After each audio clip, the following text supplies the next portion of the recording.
I don't know what they're doing. I don't talk like that. Mr. Spock, my friend, we've got to do something. As you can tell, I don't talk like that. Although the faces seem the same. This is the way I talk. I talk like this, okay? The lives of 430 crewmen stand in the balance. This photo looks normal until you notice what shouldn't be there.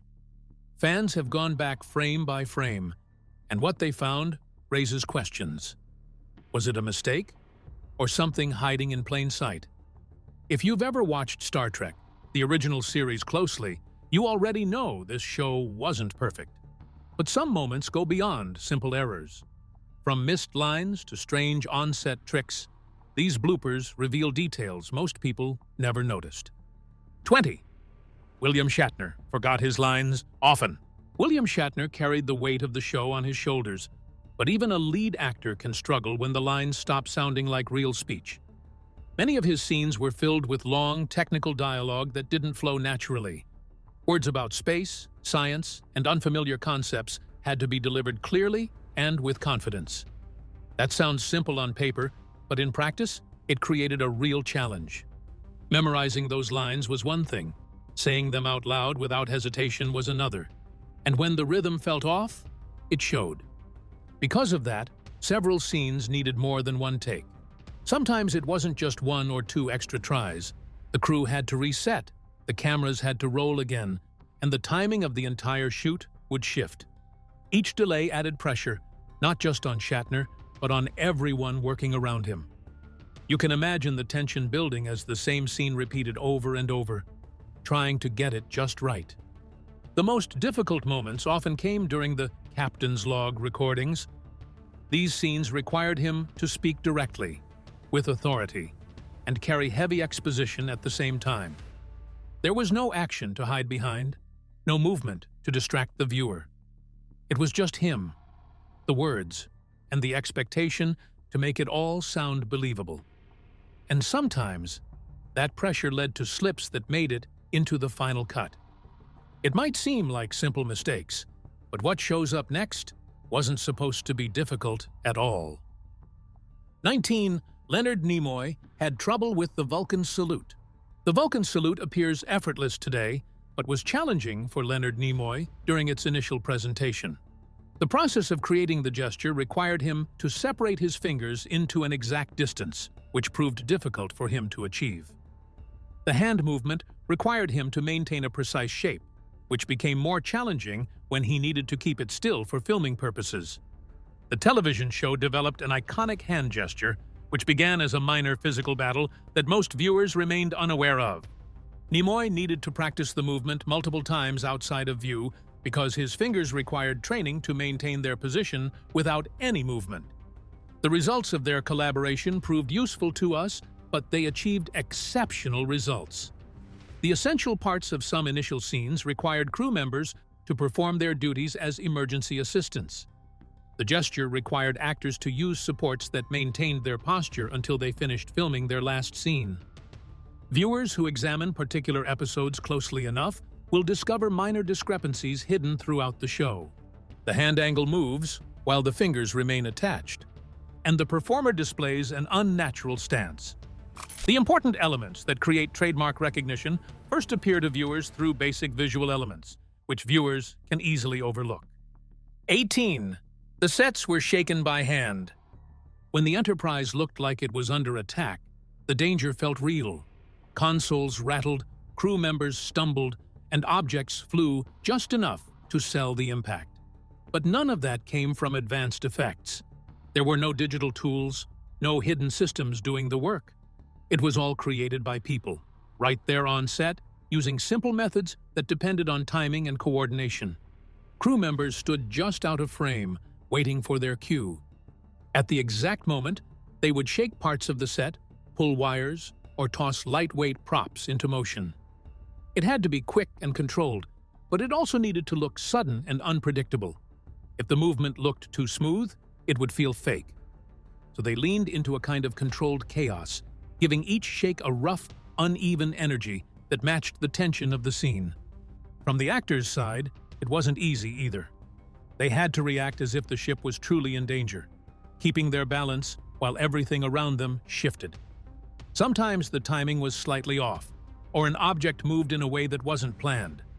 Those small imperfections stayed in the final cut. And oddly enough, they helped.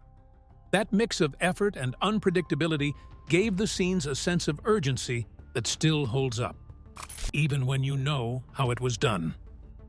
17. The Enterprise didn't really move. The USS Enterprise appears to move smoothly through space as it rotates, drifts, and maintains its current location with silent operational skills. The ship remained stationary throughout the entire duration of its flight. The display shows a model that was constructed to remain motionless while its surrounding elements create the effect of moving objects. The idea behind the project remains straightforward, but its implementation needs exact execution. The camera system took control of ship movement instead of moving the actual vessel. The Enterprise appeared to travel through space because of the slow pans, gentle zooms, and controlled tracking shots. The scene required actors to perform their movements with careful execution because of its required smoothness. Rapid camera movements with uneven speed would cause the illusion to stop functioning. The production team created every scene through precise planning, which transformed a fixed object into a dynamic movement. The film required proper lighting because it served as a critical component of the overall production. The ship appeared to move through various space regions because of minuscule brightness adjustments, hull reflections, and alterations in highlight patterns. The chosen angles concealed the fact that the entire scene remained completely motionless. The combination of these elements produced a result that achieved high levels of realistic authenticity. The illusion becomes evident at specific times when viewers observe things that become excessively perfect because all objects in the scene remain completely still. 16. Red shirts became a running joke. At first, it didn't seem like a pattern. Crew members in red uniforms would join missions, step into danger, and then suddenly, they were gone. It happened once, then again, and then again. Over time, it became hard to ignore.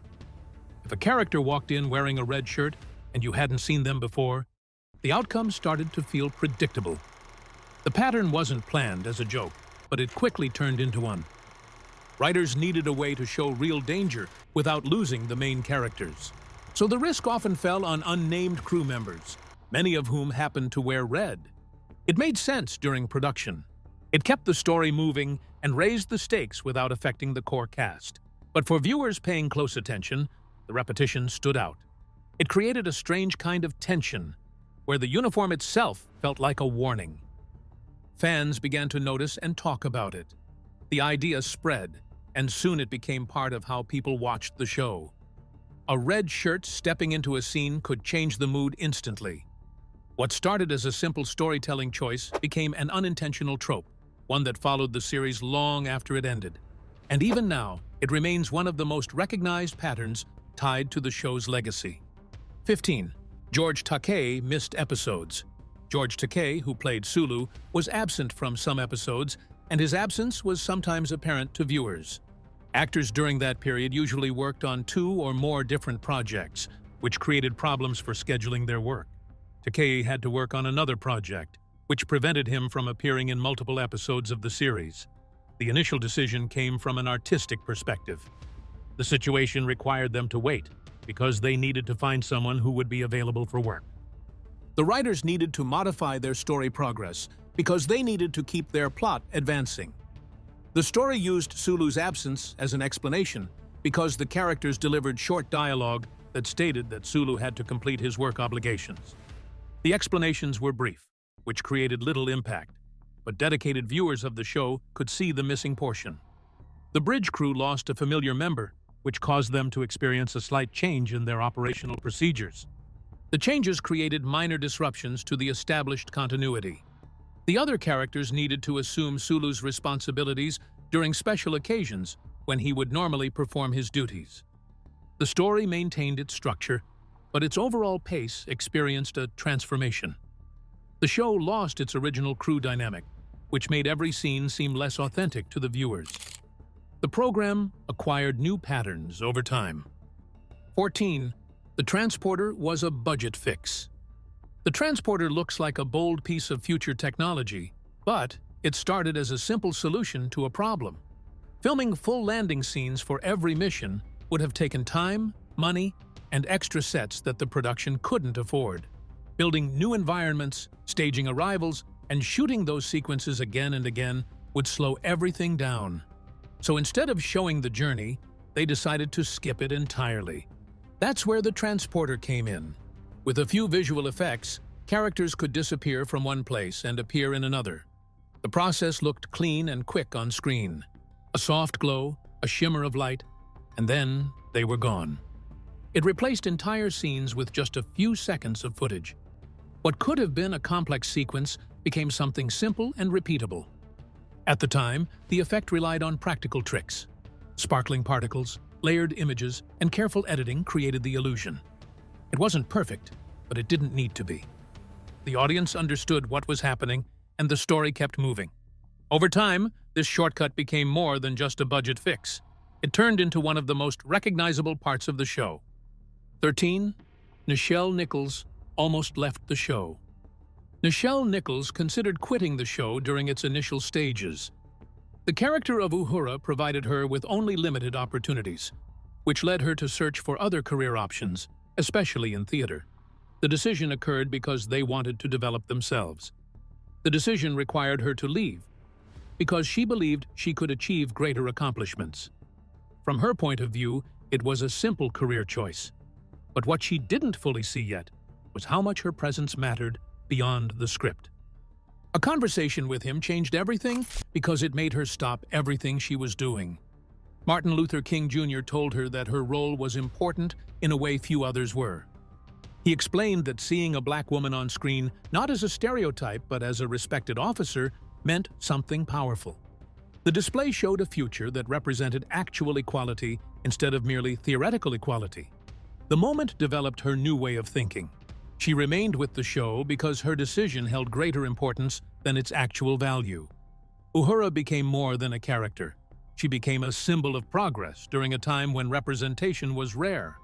Her decision established an audience perception of future possibilities, which determined who would become part of that future.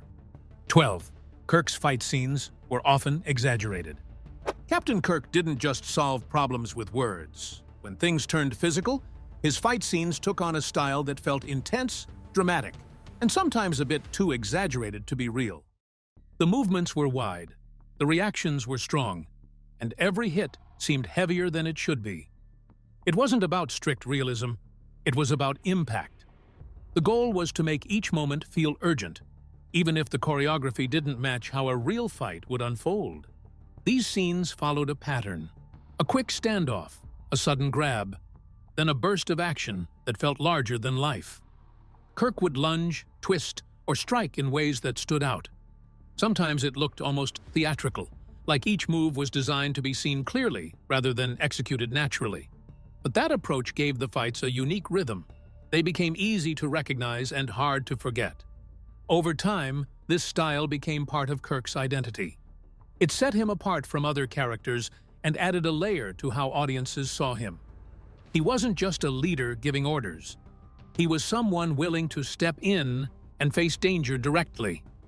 Even if the fights weren't realistic, they carried energy. And that energy stayed with viewers long after the scene ended. Up to this point, it feels like production struggles, but the next detail almost changed Star Trek completely. 11. Alien makeup was uncomfortable. The process of creating alien characters for the screen resulted in visually stunning results, but required substantial resources to complete.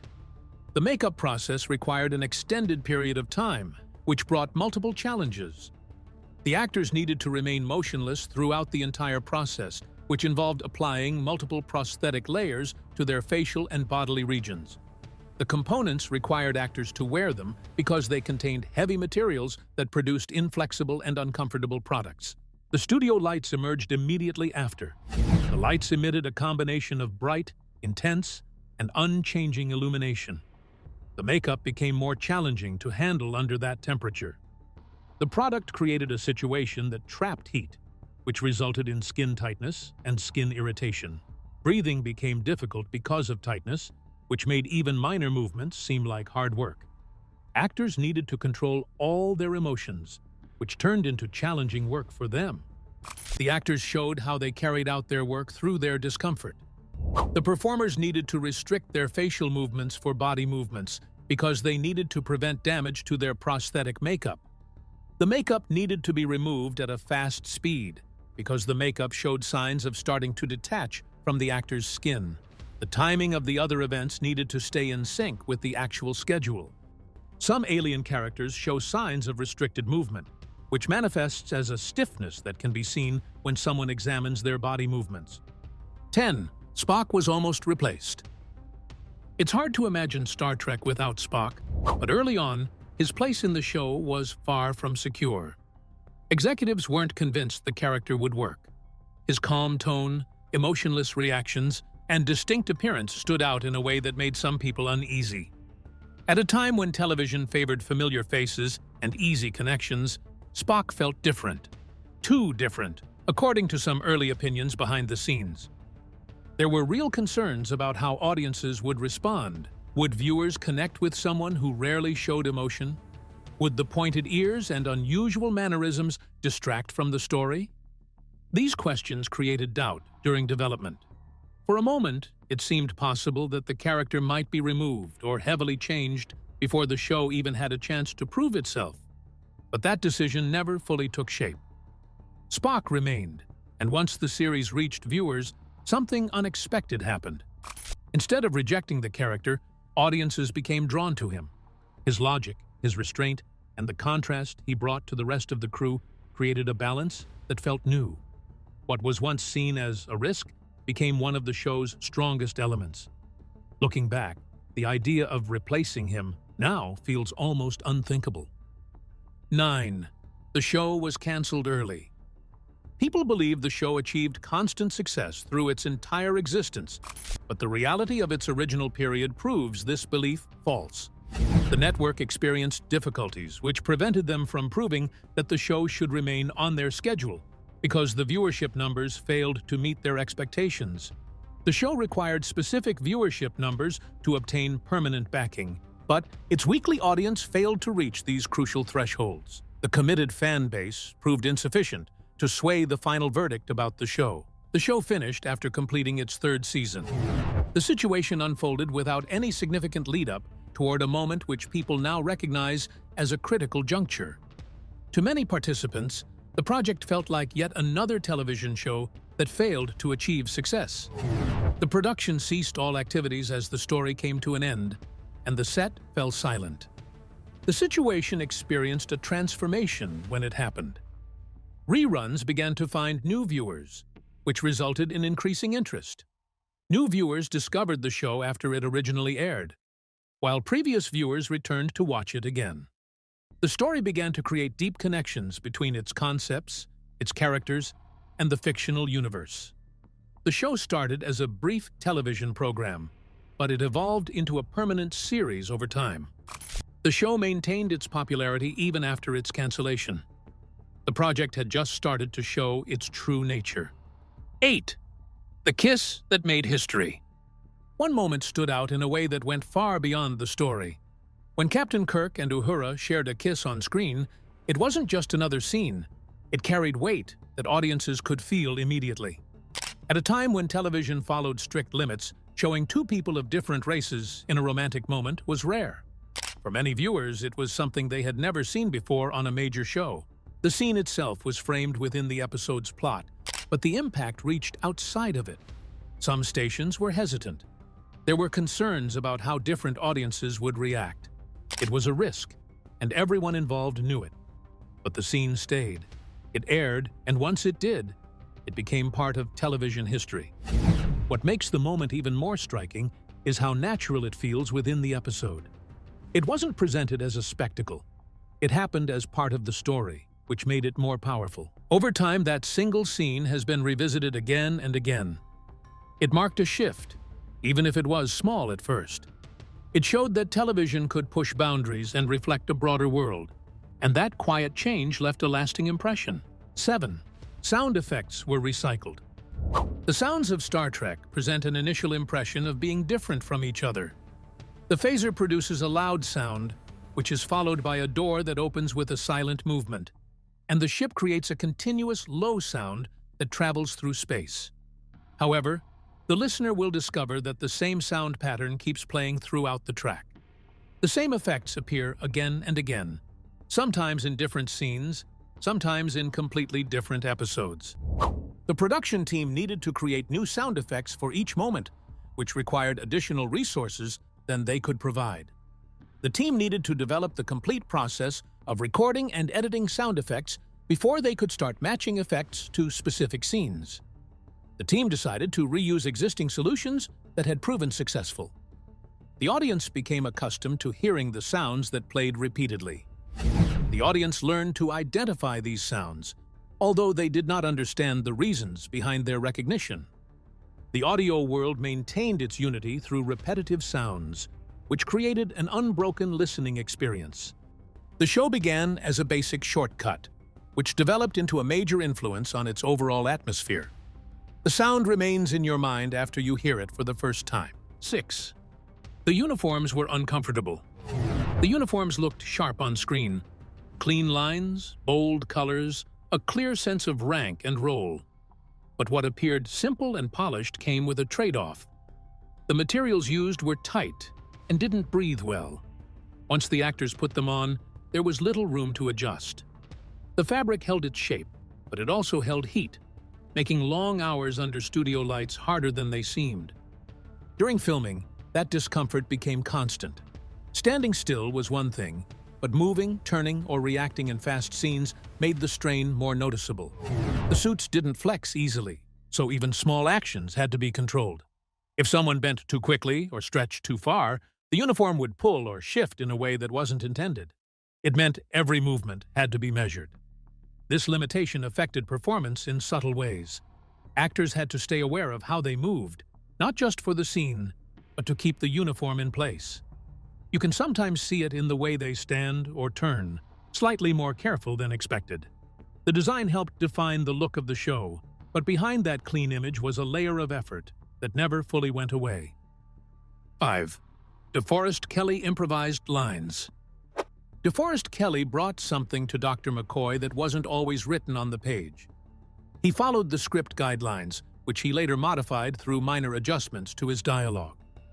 The story did not require any changes because the words needed to sound more authentic.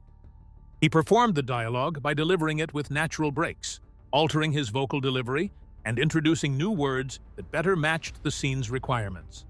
The approach created a unique energy that his performance displayed. McCoy did not sound formal because his speech patterns showed natural human behavior. His reactions felt immediate, as if he was responding in real time rather than following a script. The dynamic on the bridge improved because he balanced scenes that contained technical dialogue and rigid dialogue. McCoy expressed himself through his feelings, while others spoke with exactness. The character became established through the character development choices that the actors made. People recognized his voice according to both his spoken content and the way he delivered it. Some of those improvised touches stayed in the final cut, and a few even became lines that fans remember long after the episode ends. 4. The bridge was smaller than it looked. The bridge of the Enterprise feels open and spacious, with room for movement and clear lines of sight across every station. It gives the impression of a large command center where everything runs smoothly. But that sense of space was carefully constructed. In reality, the set was much smaller than it appeared. The walls were closer, the stations were tighter, and there wasn't much room beyond what the camera allowed you to see. To create the illusion, the production relied on smart camera work. Angles were chosen to stretch the space, making distances look longer than they were. Shots were framed to avoid showing the edges of the set, keeping the focus on key areas while hiding how close everything really was. Even small shifts in perspective helped turn a compact room into something that felt much larger. This required careful planning during every scene. Actors had to move within a limited space while still making it look natural. Blocking was precise, and positions were adjusted to match the camera's view. If you watch closely, you might notice how often the same areas are shown from different angles. It's the same set, just presented in ways that keep the illusion alive. And for most viewers, it worked without question. 3. Many planets were just sound stages. The crew experienced new, vast territories when they arrived on alien planets. Each planet developed a distinct identity because it contained extraterrestrial elements that created unusual atmospheric conditions, presented different environmental features, and showed unknown biological organisms. The actual outdoor environments did not exist because all locations turned into controlled indoor environments, which required soundstage construction to create all elements. The production relied heavily on backdrops, which were painted. The team created large canvases that displayed extraterrestrial landscapes through their color design and shape creation, which extended beyond Earthbound boundaries. The artists used rocks, plants, and structures to construct the complete scene that they intended to create. The system showed its fundamental restrictions. The workspace had strict limits on both available space and accessible materials. The team showed their inventiveness through these restrictions. The team decided to proceed with small elements that would better communicate the concept instead of using big construction elements. The team used camera angles to conceal boundaries, while they designed scenes that maintained their illusory effects. 2. Shatner and Nimoy had different acting styles. From the very first episodes, the difference in style between William Shatner and Leonard Nimoy was clear. Shatner brought a strong, dramatic tone to Captain Kirk. His delivery had pauses, emphasis, and a sense of urgency that pushed every line forward. Even a simple dialogue could feel intense in his hands. He leaned into emotion, letting it shape how each moment played out. Nimoy, on the other hand, took a completely different approach. As Spock, his delivery was calm, steady, and controlled. His lines were measured, often stripped of visible emotion. Where Shatner raised the energy, Nimoy grounded it. He held back, letting silence and stillness carry just as much weight as words. The contrast wasn't forced. It came naturally from how each actor approached their role. When these two styles met on screen, something unique happened. The tension between emotion and logic became part of the story itself. Their exchanges felt balanced, with each side pulling in a different direction. It gave their scenes depth without needing extra action. Over time, this dynamic became central to the show's identity. It shaped how viewers understood the characters and made their interactions one of the most memorable parts of the series. Everything you've seen so far explains the flaws, but this final detail is why none of it actually mattered. 1. Star Trek became a global phenomenon after cancellation. The show concluded without creating a sense of upcoming larger developments. The show reached its conclusion as a result of its low ratings, which had already determined its future after 3 seasons of broadcasting. The program appeared to be another short-lived television show that would end. The events that followed transformed the entire situation. The network started showing reruns during different time slots to attract viewers who had not seen the show before. The number of viewers began to increase in a gradual manner. The series achieved renewed success when it premiered beyond its initial broadcasting period. The spread of discussions and the rise of fan excitement led to the transformation of a show that faced cancellation into a popular attraction which viewers actively sought out. The increasing interest from audiences created opportunities for new projects to emerge. The narrative expanded beyond its original content, which included the previous television episodes. The introduction of new initiatives generated additional viewers who joined the existing audience base. The influence of the show expanded throughout different time periods. The cancellation did not bring an end to the narrative when we examine the past. The event represented a major change in the course of events. If you caught even one detail you never noticed before, make sure to like, comment, and subscribe. Let us know which moment surprised you the most. Your support helps us keep finding more hidden details like these. There are always small things hiding in plain sight. Some you miss once, but never again after you see them. And watch the next video on your screen. There's always another hidden detail waiting.